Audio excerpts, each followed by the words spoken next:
Of that area. There was geometry and set dressing how you would win or what from whom, and what was sacred and what was banished. That information is legible if you pay attention to the finer details. It is never presented as a standard picture. You have to know. Software makes it item descriptions specifically in the second channel. That speaks only to the person. Short paragraphs about the previous list. So on, and some their own uses or modern specific historical context. However, if one presses X, you can skip over that text up entirely to a newer, more complex string consisting of damage and status resist numbers. The durability numbers and noble tone becomes much more removed from the act of wanting to understand why the moonlight row remains with the was raised to order. This separation via the X button, if you're on Xbox, is found in every single item that enters the player's inventory aside from key items and, well,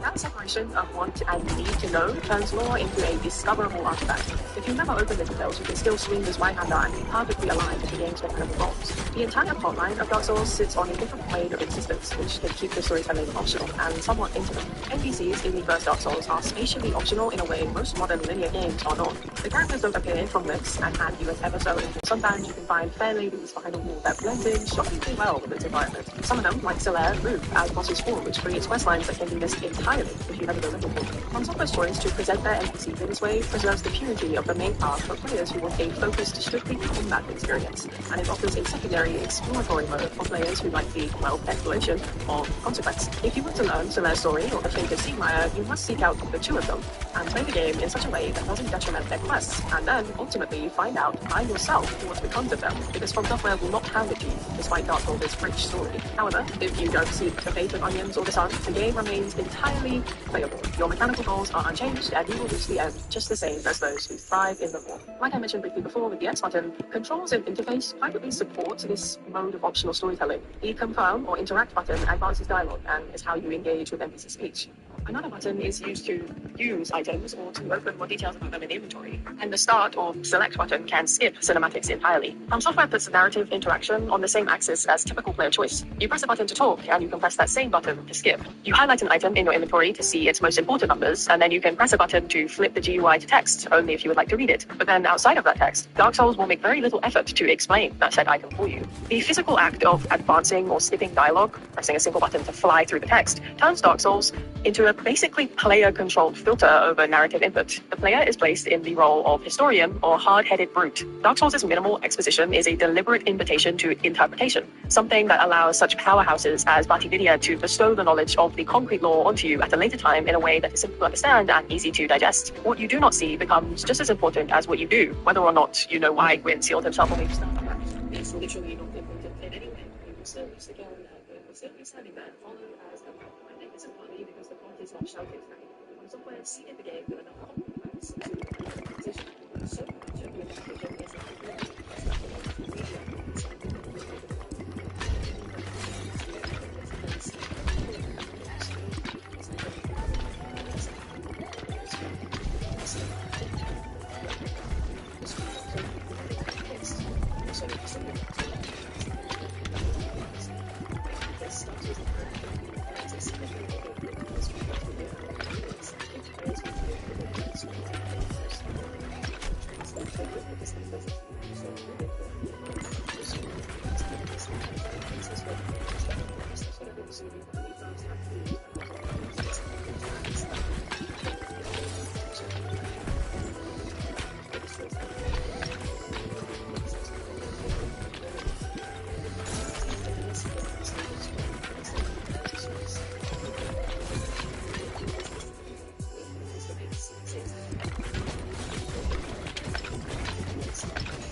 Really have to understand the environment you are in order to approach them properly. One wrong step in the Great Hollow, one misstep across the ceiling of the Chapel of Honolulu. Sit idle too long in Lost Island and everything comes to a very quick halt. Elden Ring takes this pattern and breaks it by introducing the land between, this gargantuan universe of which the player is absolutely completely free to travel as they like in a multitude of directions. Regions like Limgrave or Liurnia are sprawling environments that you actually rarely revisit once progression is steady enough. And once you gain access to torrents, they can speed you through areas that once would have slowed you and had you contemplating. Could you imagine Caelid in Dark Souls? I think that might actually have been the worst area in any Dark Souls game ever. But then, on the contrary to that, if Farron Keep existed in Elden Ring, I would probably struggle to remember its name. Of course, there are the legacy dungeons in Elden Ring, like Stormvale or Mellorat Tower Settlement, which recapture some of that old density, but in my own subjective opinion, these areas are like little islands that are floating in this much vast sea of space. Dark Souls' approach to world design controls exactly when tension rises and when it falls.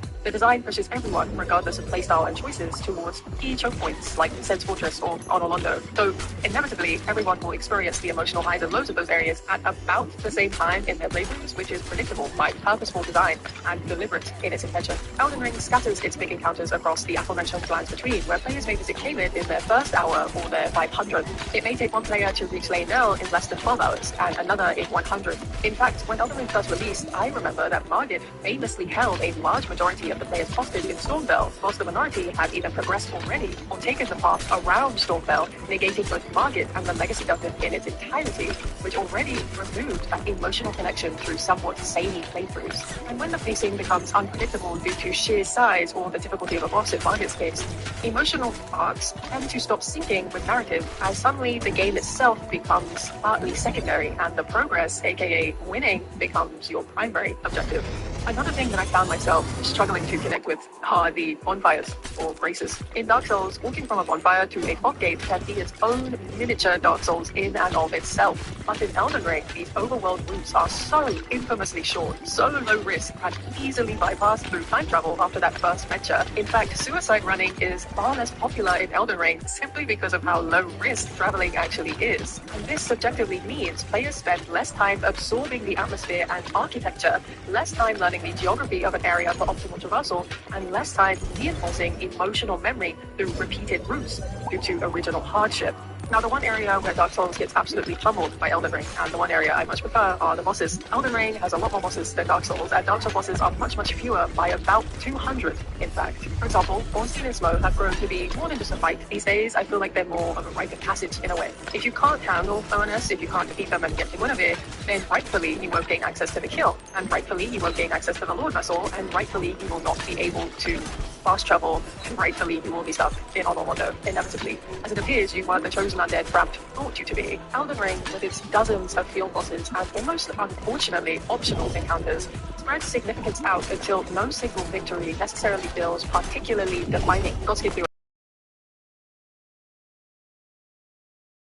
Godskins are an institution. But with that in mind, why does each Godskin duo or apostle look exactly like the last? If the Godskins are a group or religious sect, why has their originality been removed in place of a tribute to the duo that massively outshines them? Despite that, I will say that Elden Ring lays out its historical scaffolding much more clearly than Dark Souls, which is partly due to the collaboration with George R.R. Martin. But because players can encounter lore nodes in almost any order they want to, revelations often land out of sequence and thus fall flat. As Caelid is entirely optional, you could go the entire game without ever knowing of Radahn or Melania and what became of them. A player might end up defeating Renala before ever getting the spirit calling bell from Rani. These are obviously just theoretical examples that in actuality are probably fairly slim, especially if you own the DLC, but regardless of that, the ambiguity of Elden Ring's player-driven nature doesn't feel curated. It can feel disjointed at times because no two players experience the lore layout the same. Dark Souls' characters thrive on these repeated encounters in shared spaces along your own gameplay journey. Like Solaire appears at just the right points in your journey for you to build a relationship with him. Siegmeyer's wandering misadventures feel connected because you regularly cross paths while tackling key areas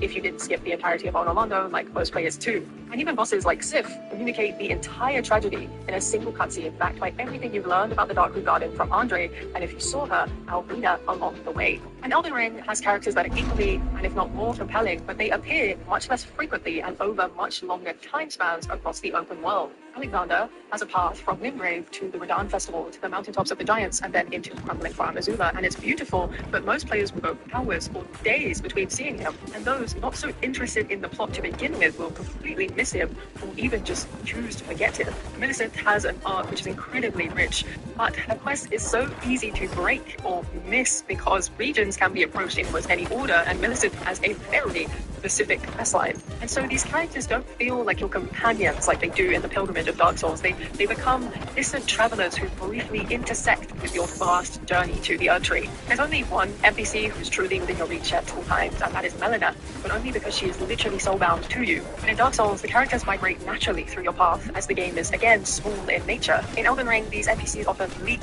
across the map. And so if you don't know to return to a certain location after triggering a specific event, you might never see them again, or if you do, they have been death-blighted or murdered, or they begin sleeping with dead princes, and the emotional connection struggles without repeated, physically grounded encounters that are placed directly on the path of your intended, keyword intended, journey. From a psychological perspective, Elden Ring asks the mind to distribute attention across far more stimuli, and From Software trusts in you to embrace that content wholeheartedly, which is not a problem. But when you ride across Limgrave on torrent, you might notice a dead dragon, a church, a cave, a merchant, a wandering boss, a walking mausoleum, a rune deposit, and a ruin, all in a 5-minute time span. And then nothing stands out as brightly as it should because everything competes for your attention. But none of those things are actually mandatory. However, within Dark Souls, these limited routes mean every single detail gains gravity. When your options multiply and keep multiplying, emotional salience can weaken. The open world structure also creates choice overload. Again, when everything is optional, the brain subconsciously treats each event as less essential. And so, perhaps and subjectively, a player may take longer and longer to complete a task, as none of them actually need to be taken up with any form of haste. To me, part of what makes Dark Souls so emotionally resonant is this shared communal pilgrimage. Like I briefly touched on prior, the majority of players fought the same bosses in roughly the same order, where Elden Ring has a much more fragmented meta-narrative. Some players reach Nokron in 5 hours, others reach Caelid in 1, and others don't reach Caelid at all. Spirit Ashes and build diversity create widely different difficulty curves, and this result is some really awesome community full of stories and really powerful skill sets, but they are lacking the unifying personified folklore that made Dark Souls resonate across the entire player base. Like I said previously, Elden Ring has some incredible emotional highlights when it does have them. Like Millicent's self-sacrifice in the Halig tree is just as powerful as anything in the Souls trilogy when you follow her questline closely. And Rani's ending offers this beautiful cosmic romance tinted with melancholy. Alexander's honorable final duel in Farum Azula is unforgettable if you take the dedicated time to complete his tale. And even the more quote-unquote unimportant NPCs like Bok has this incredible story of self-worth and what it means to find something you enjoy. And that resonates because it is so gentle, vulnerable, and despite his appearance, it is incredibly human. Elden Ring 100% without a singular doubt contains emotional depth. It just requires more deliberate attention because the game's vast structure doesn't naturally channel it to you to pace. So I think that the reason Elden Ring feels harder for me to connect with emotionally these days isn't because of its writing or its characters or because the game is bad, which would just be a straight lie. Please, that would be a lie. It's because the world is so large, so open, and so variable, and so chock full of beautiful, meaningful stories and so many beautiful environments to see that the emotional connections don't accumulate as tightly as they do in Dark Souls because there is just so much time to process them that I don't end up processing them at all. When you approach Elden Ring with deliberate pacing, selective focus, and narrative intention, its emotional depth becomes easier to uncover. But saying that, is Elden Ring the kind of game one must go through steadily, or can you approach the game as fast as you choose? The difference is not a matter of quality, but of structure. And with the right approach, that vastness actually becomes a strength rather than a barrier. The disconnection in connection is neither good or bad, but it can certainly impact how Elden Ring sits in your mind. As somebody great once told me, the fear simply assures me the ordeal is worth undertaking. Until next time, feel free to go off and die in a ditch somewhere.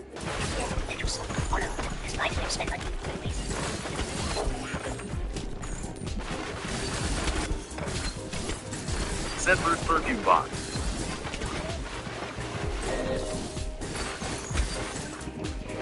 Install it now.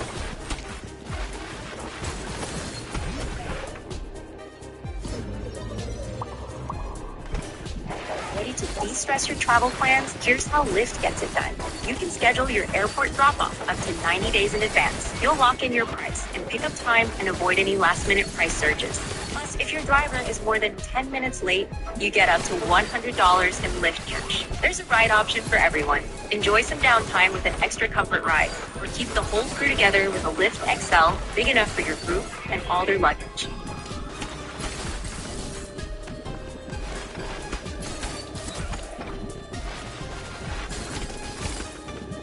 There's something unmistakable about the silhouette of a Dark Souls boss. Even from a distance, you can tell who you're about to fight just from the way that their armor cuts through the air.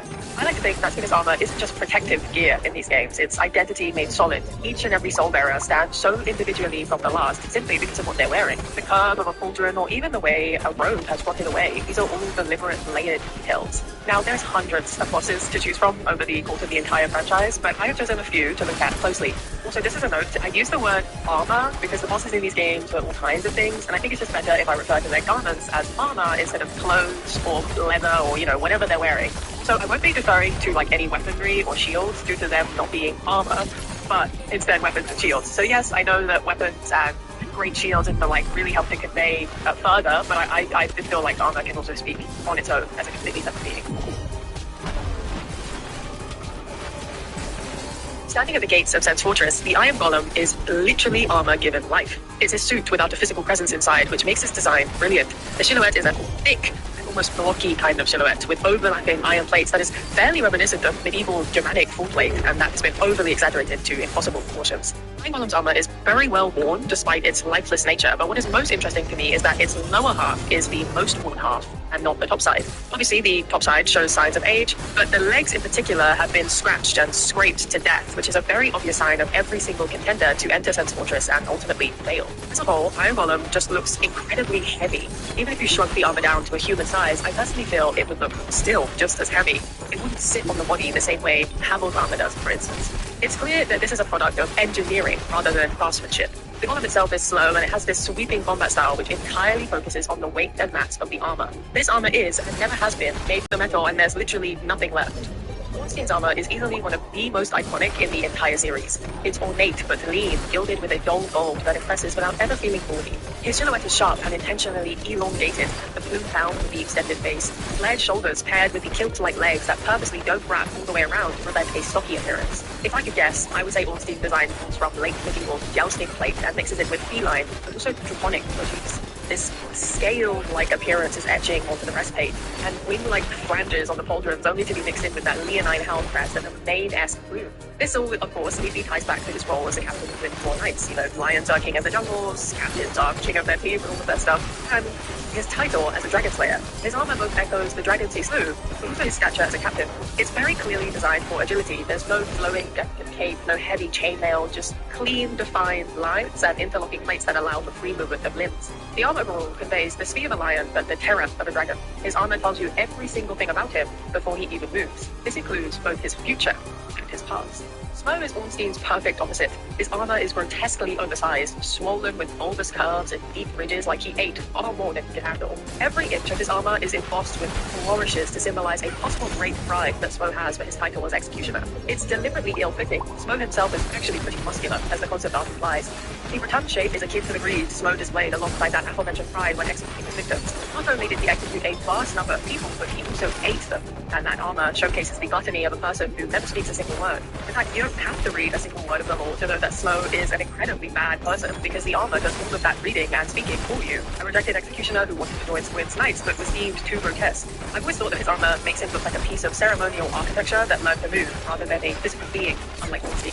By the time you meet him, Gwyn is easily the most hollow being in the entirety of Cauldron, but his armor seems to still hold itself together to the best of its ability.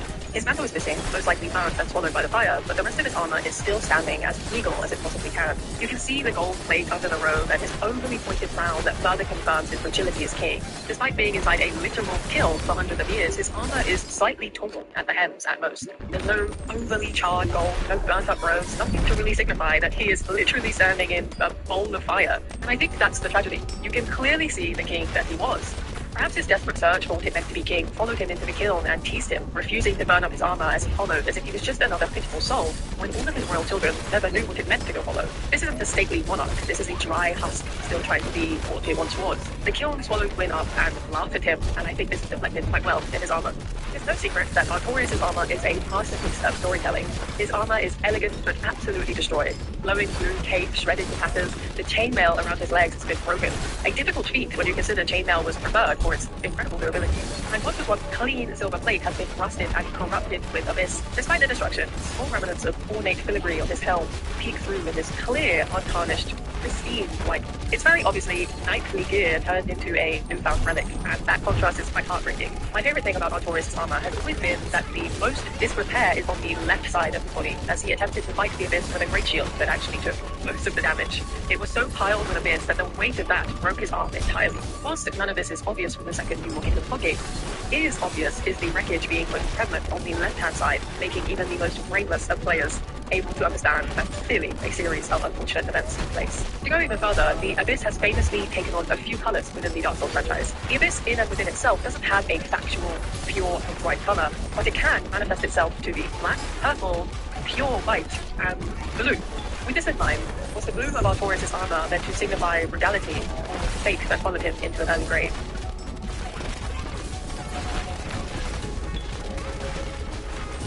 Dark Souls 2 has some incredible armor designs, and the Pursuers is one of the first examples that the player comes in contact with. Overall, his armor is stock standard dark steel with ragged edges as any knight should have, but then the faces of hollows literally trying to stretch their way out of pure refined steel are made clear. Funny enough, the misleading blandness of his armor helps to confirm his identity as a completely foreign being, like he's always arriving from somewhere else, and I think that helps to sell that this is a knight indeed, but it's also the embodiment of punishment. The lack of any filigree or regalia, so you couldn't even guess his origin even if you wanted to, because there is literally nothing that signifies who he is.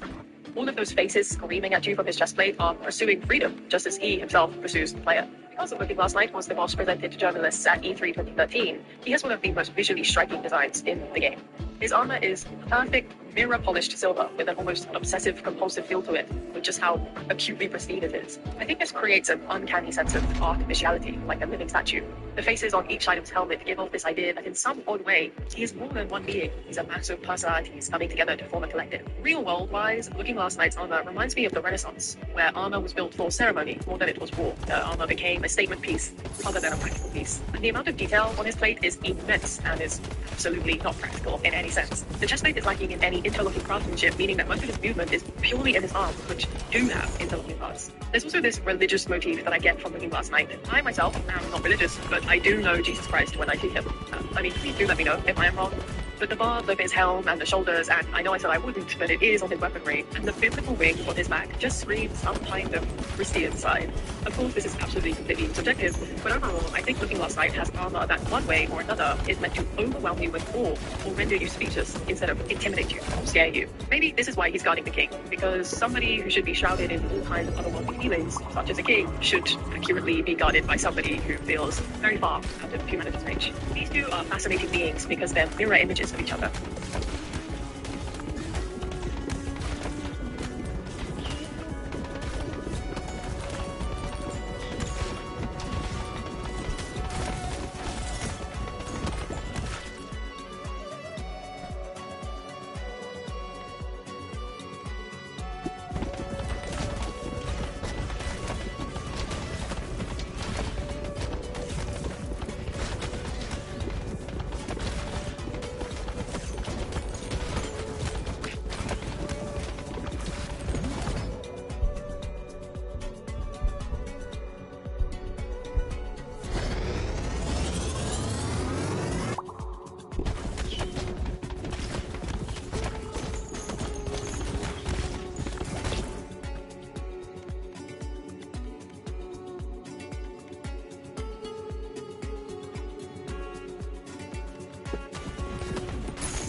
Oh, you little sentimental bitch.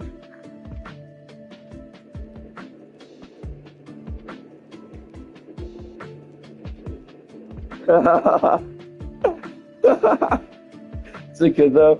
No, it sounds Stranger Things good though. Season 5. That's the final season, motherfucker. Yeah. Stranger Things. You haven't seen it before. What do you think they had?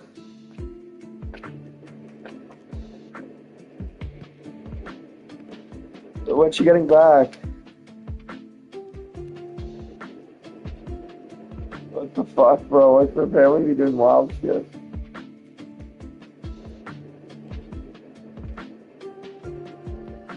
Can we go to Bermuda, please? No, I just want to go there. Can we go there, please? Can we vacate? I'll go after though. We're gonna be there. We go vacate. What about spring break? Yeah.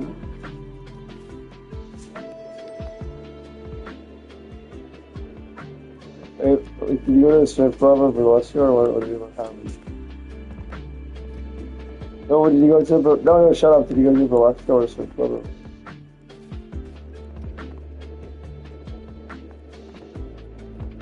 Wait, what was it? What was it? I don't know what that is.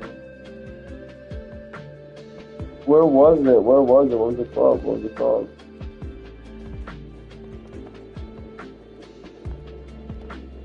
Oh, what type of establishment? Okay, it's a casino. What casino? Was it good? Was it attractive girls or was it like trashy ones? Yeah. That's good.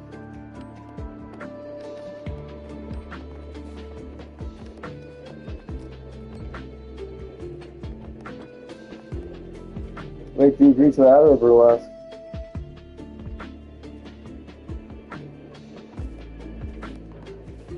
Is it good dancing or is it just an excuse?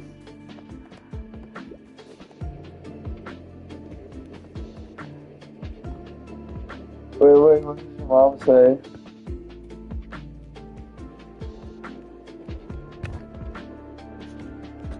What about your dad?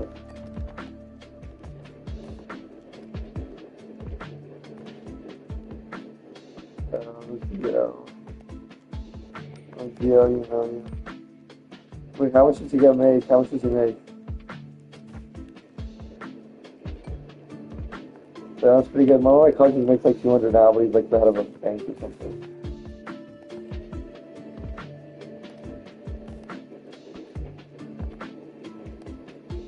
Damn, the system's so broken.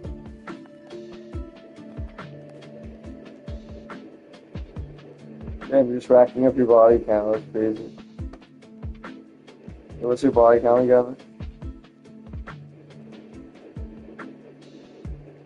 Or is it like really high? Oh, that's not even that high.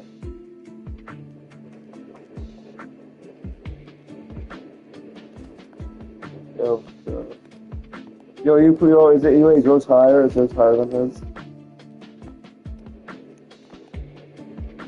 Oh yeah, you told me that.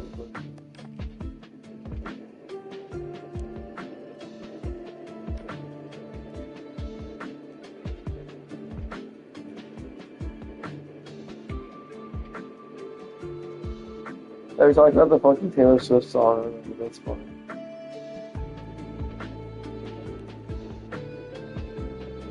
Oh, like Soulmates?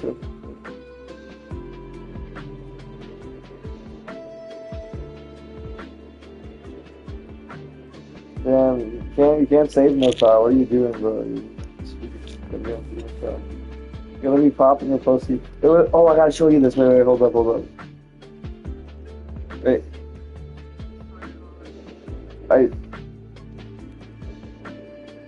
I'll keep talking while I try to find it.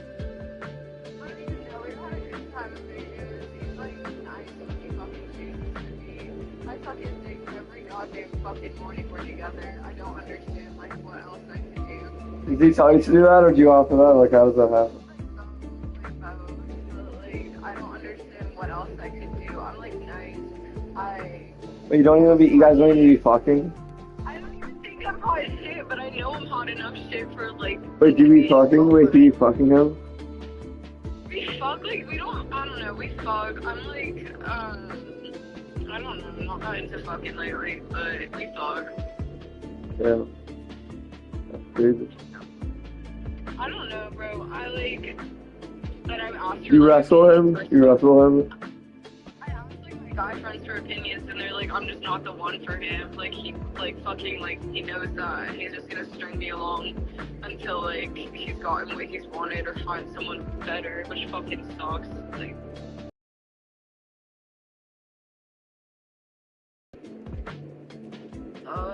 How's your dating life? Fucking around, bro. It's good. I don't know. I'm just doing my lonely. Yeah. Fucking honestly same. Oh my god. I was at Brick House the other night and like his fucking friends were there and they were just eyeing me down. Like I swear to God, one of his friends would want me. I don't understand. Oh. This is what my friend got for her friend for an OnlyFans thing. Script, video sequence. It promotes heavy realism to the subs. It makes them think the content is being shot in real time. Instructions. Use low light in your room. If you have LED lights, that's perfect. Wear... No. Bro, this is what bitches be doing, bro. Wear for clothes, pajamas, and a sexy set of lingerie. 1, take. 10 mirror selfies with clothes. Parentheses, no nudity. Take a 15 seconds video selfie in bed showing your face and give slow kiss. Take 10 selfies in your bed with clothes. 10 selfies only with your bra on and 10 without. Take a video on the same spot. Just strip out your clothes and then take out your bra and play with your breasts. Duration of the video must be 3 minutes at least, so try to strip out your clothes slowly so the time can be reached. Start a video on your bed, have your underwear, and start playing with yourself. Duration of the video. Also take 10 photos. Seconds. Yeah. Start a video in your bed. An agency. You got like an agency. Start a video in your bed. Start play with yourself and make moans. Make a real picture of yourself with more fingers quickly, with more passion. Duration of the video 4 minutes. Also 10 new photos. Start a video in your bed. Continue to play with. Wait, stop. Wait to play with yourself and make relaxed space. Duration of the video 4 to 5 minutes. Script with dildo video sequence that promotes heavy reels into the substitute something. The content is being shot in real time. Instructions. See so.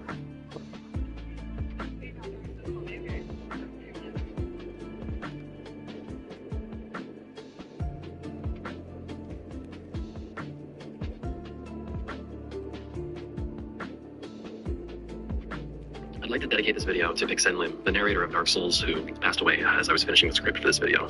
Thank you for bringing to life this world that myself and so many that I know have come to care about so much. The Dark Souls trilogy is one of the most talked about pieces of video game media released in the last couple of decades, and the original Dark Souls is known as many things, most iconically for being the Dark Souls of Dark Souls. And to synthesize the game into a couple of strong points, when someone says it has amazing world building or the designs are so inspired, I feel that those simple acknowledgements are missing something. When the game's quality is brought up in passing, as some of its attributes in isolation to one another, it can make it easy to forget some of the many nuanced and intricate reasons that the game earned itself a legendary reputation.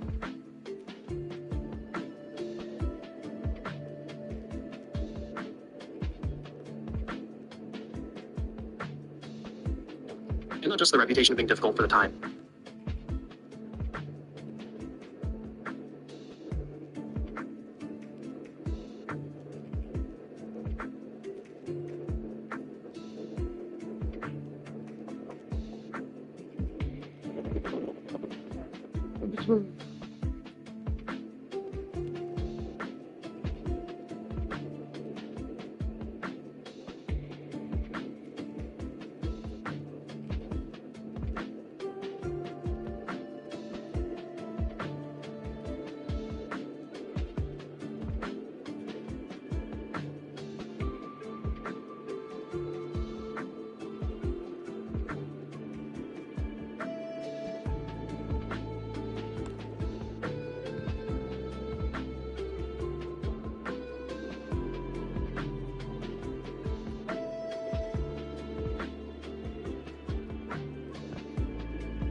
my first time. I don't think it's of course, but for the most part, it's mostly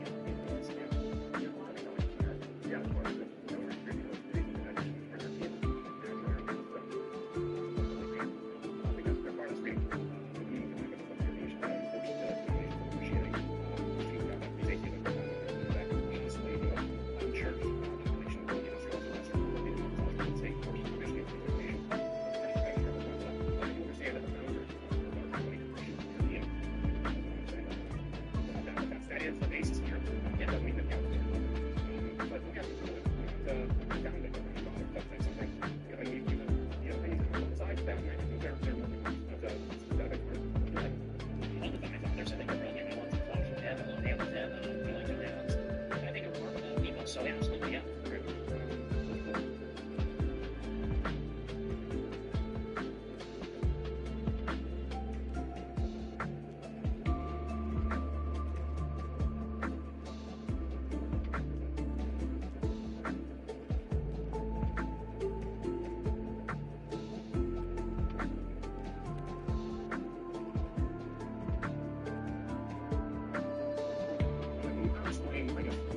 Because that's where he said you said that he never conservative his character, I think.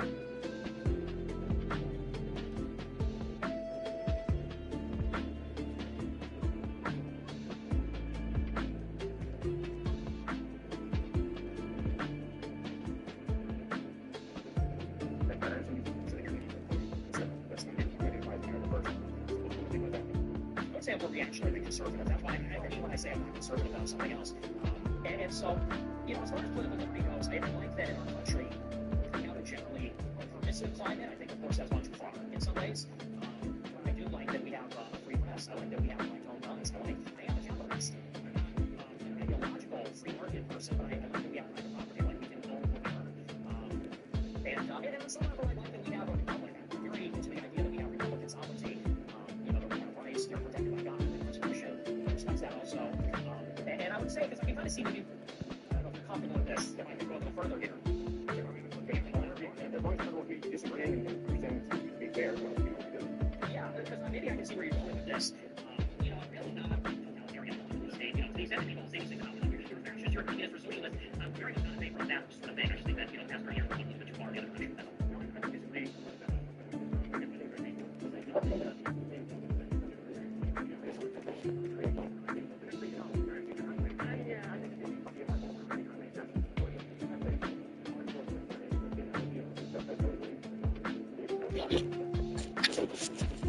I would disagree. And look, I want to play this because, of course, everyone can ask me to ask you this about the Tucker Stone clip. So what I want to do is play it, and then I know that you already explained it more recently. I want to play a longer clip in context and then give you the floor, because otherwise people say, why did he softball him and not get about Stone? Here's the clip for those who haven't seen it from Tucker back to that. And then he called you a gay fat. No, I'm kidding, but pretty much that's what he did. People are mad at him for softballing. I think he didn't. I think that when he started press. I just think he was fundamentally dishonest in a lot of ways, because the second you left, it was a different Tucker again. Is that a fair assessment? I was kind of surprised. Yeah, 100%. And, you know, I had the same experience with Candace. I went out there on the phone over the summer, and we talked a little bit, and then somebody arranged, Alex Jones was a part of it, and somebody else kind of put this together. I went out. Wait. Alex Jones was the mediator? He was. All right, come on. I can't imagine him being the middle ground. Okay. He's a sweet guy, you know. He's a little tiny guy. Yeah. So he didn't want to see us fighting because he loves Tucker, he loves me. He kind of put it together for us. And so I go out there, we have dinner, we do the show, and at no point during the show or during the dinner was it really even contentious. Was there really even an explicit disagreement? We had some disagreements, but he kind of tried to avoid those. I don't think that he was very forceful or direct about those. And then I went on my show the next day and said, yeah, it was a great interview. I thought it was really nice, and maybe we're on the same page now. And then every single interview that he has done since then, he doesn't say.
say my name without calling me an anti-Semite. He's going and doing the circuit, and every show that he goes on, he says, Nick is really talented and this and that, but I don't agree with his anti-Semitism and Jew hatred. And I'm like, okay, so where was that during the dinner? Where was that during the show? I didn't hear that during the whole thing. I'm an anti-Semite now, and I wish he would have brought that up during the discussion, because I would have loved to discuss that or to dispute that or whatever. Of a murderer, right? Like I could see why people like him, even though he's so awful. The Averys. Oh, you got them goes there. Oh. Yeah, exactly. Yeah. And Candace will make another show about that like 9 years later. Okay, so that's she did like something about making a murder. I was like, this is very late. Okay, but going back to that's the clip that people say ask him about someone, and I would have in